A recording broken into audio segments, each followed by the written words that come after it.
Dakar continues. Carrie Tiernan on a charge, running all the way through the fields, but it was not quite to be.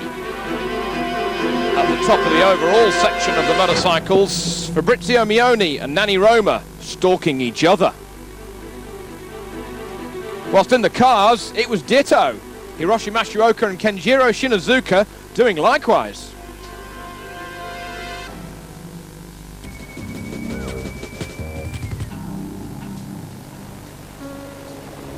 Swede PG Lundmark went out of the rally yesterday on his BMW motorcycle. The gutsy Swede being dealt a cruel hand with mechanical failure not far into the stage.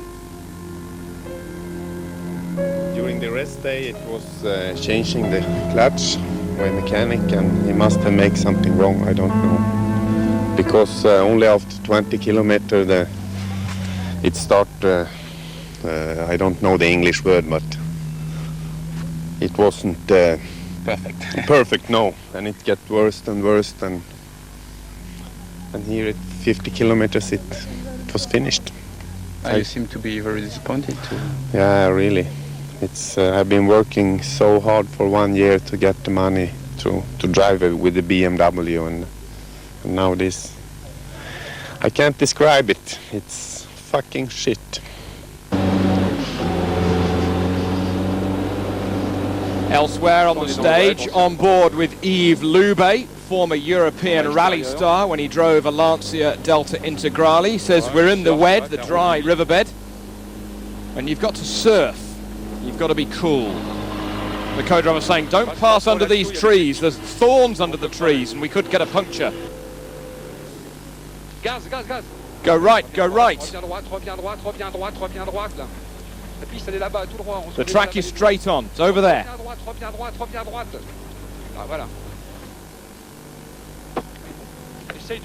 Okay, co-driver says, try and run at about 3,500 revs. And Yves biting back, yes, but I'm in second gear. So a bit of tension going on. Follow the traces, follow the tracks. On the left. Then he changes his mind and he says go right, but then there's cars in the way and you've got to go right, then you've got to go left, and then of course the inevitable happens. They get stuck.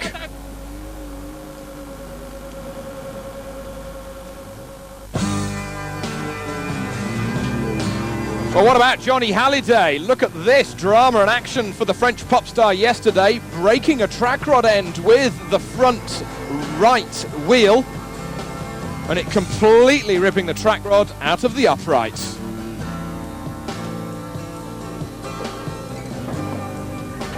René Metsch, former winner of the Dakar Rally, who's co-driving Johnny, looking underneath and soon realizing that they are going nowhere fast. Johnny, meanwhile, watches one of the Nissan trucks come past, but admittedly for another competitor. And this is how to go through some of the soft dunes in a truck. Just go flat chat, keep the revs up, and 12 tons just seems to float over the top as if it was a ghost. Then the crew arrives from the Dessoude truck, and even René Metsch getting well stuck in as Johnny can do nothing but wait for the repairs to be completed. René saying it's been repaired, it's all brand new, so let's go. Soon they were back in action, and come nightfall they arrived in the bivouac.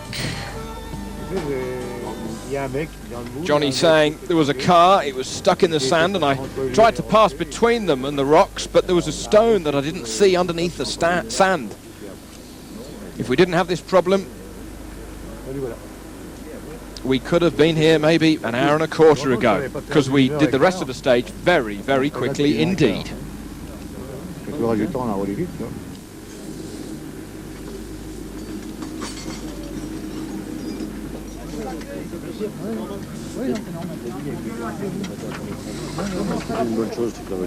Andre Dessoude, the boss of the whole squad, saying it's a good thing that the car arrived here tonight because we're going to work on it all night long. it will be ready for tomorrow morning. It's very important for us because we have to test this car. For this, it's the first rally, and we have to take a lot of kilometers to get underneath the bonnet with it. It's quite a young car, if you want to call it that, and I want to see it in other rallies, but of course, more reliable.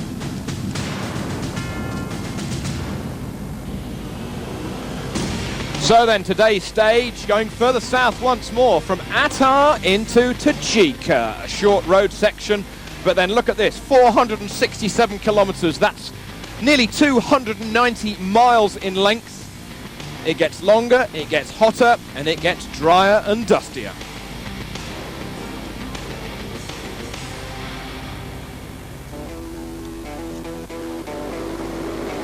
And not only does it get hotter and drier and dustier, but the landscape just gets more and more stunning.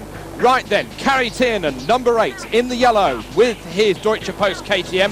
He started 9th on the road today. However, the organisers introduced a new 2-minute rule between each rider, which meant that he started 18 minutes behind the leader. First of all, though, he picked off Jordi Arcarons. Arcarons starting some 8 minutes ahead of him. Then they went through the dunes, the stunning dunes, but he certainly didn't have time to enjoy the view. The Flying Finn, the 7-time Enduro world champion, then picked off the overall leader. My apologies, Giovanni Sala on the V-twin.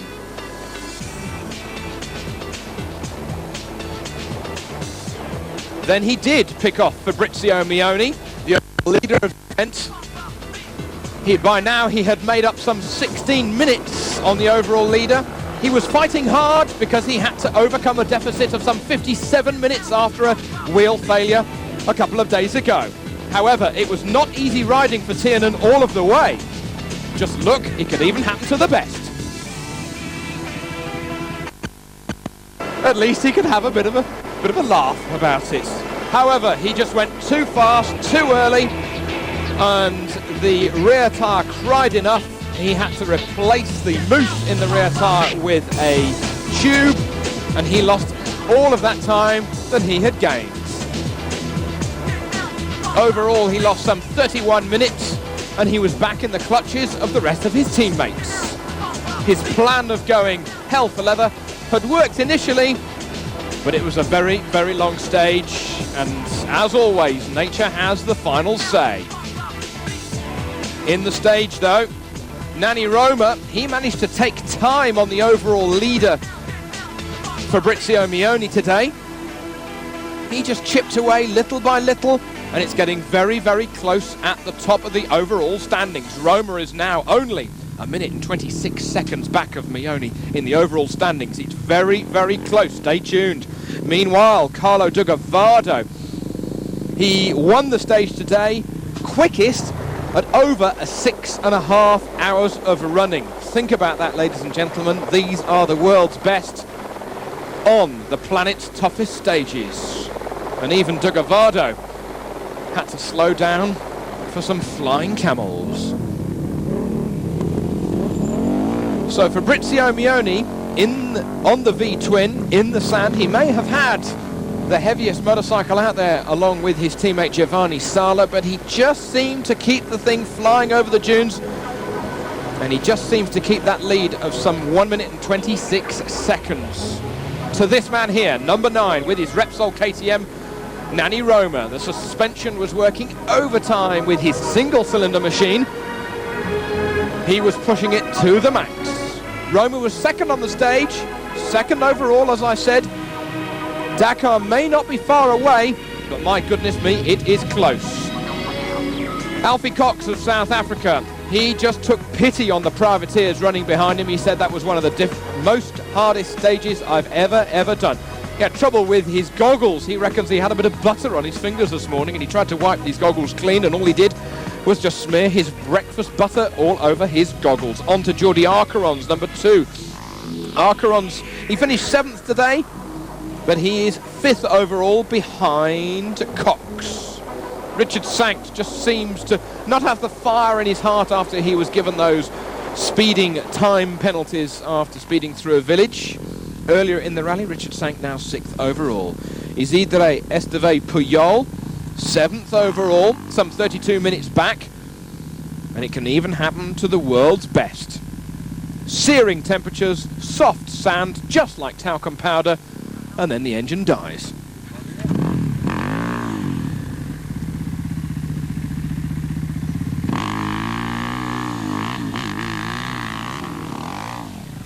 Andrea Meyer, the lady rider from Germany. It's her mother's birthday today, so she's going to use our television pictures to sing happy birthday.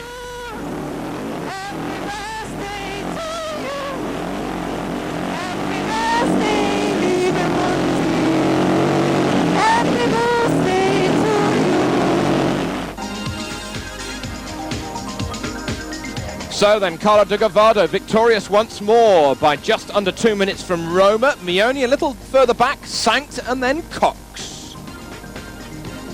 Overall, though, Mioni's lead, look at it, very slender, 1 minute 26, but look at Di Gavado, he could still do it, Cox, and then Arcarons.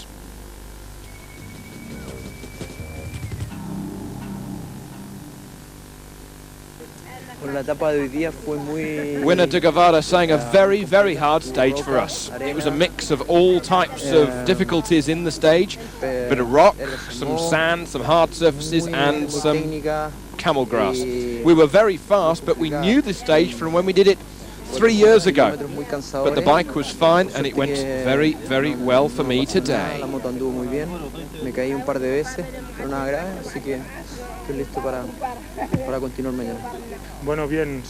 Nani Roma saying this is the most difficult stage of this year's Dakar.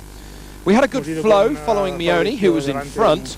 I tried to overtake him sometimes, but it was just impossible. And then during the stage I actually hit a tree, but fortunately nothing was damaged. I maybe just caught my nose though. Estamos en forma, hemos sacado bastantes minutos a los pilotos de atrás y bueno, contento, la moto va bien y yo también tengo un pequeño rasguño, pero bien, contento. For overall leader Mioni saying that was the most tiring stage of the rally, very, very tiring. We had sand, we had some camel grass in there. The tracks were very small and twisty, and being in front it was even harder for me, more so on this bike than the other single cylinder and lighter machines. Ho cercato di tenere sempre un buon ritmo perché credo che anche gli altri, pur se hanno delle moto più piccole, credo che anche gli altri siano al limite, sono anche gli altri molto affaticati, vuol dire che comunque nonostante la grande moto sono ben allenato e quindi riesco a resistere agli attacchi degli